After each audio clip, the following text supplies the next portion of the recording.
আপনি যখন আমাকে ডিভোর্সে দিবেন তাহলে আমাকে বিয়ে করছেন কেন? আমার সৎ মায়ের থেকে জীবন বাঁচাতে, ওর সাথে সংসার করার জন্য না। আর তাছাড়া তোর মতো ছোট লোকদের না 2-4 টাকা দান করা যায়, তোদের সাথে সংসার করা যায়। আপনার জীবন বাঁচানোর জন্য আমার জীবন নষ্ট করলেন কেন? তোর মতো সবজি আলার আবার কিসের জীবন রে? আর তাছাড়া তোর কাছে না আমি আমার লাইফের প্রবলেম শেয়ার করতে একদম রাজি।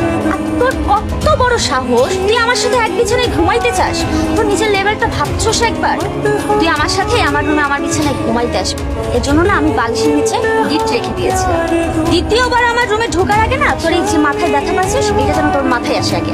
আমার রুম থেকে বের হ, আর তোর গা থেকে না সবজির ঘ্রাণ বের হইতেছে, আমার না জাস্ট সাফোকেটেড লাগতেছে। যাও আমার রুম থেকে বের হও। এই মাইটারে দেখছস কোথাও পালা যেতে? আমার তো 7 দিন ধরে জ্বর ছিল, আমি তো দোকানই বন্ধ ছিল 7 দিন ধরে।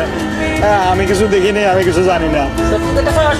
সত্যি করতেছি। আপা, এই হালার সাথে কথা বলে কোনো লাভ নেই কা, একটা বলদ চলেন। ঠিকই করছস।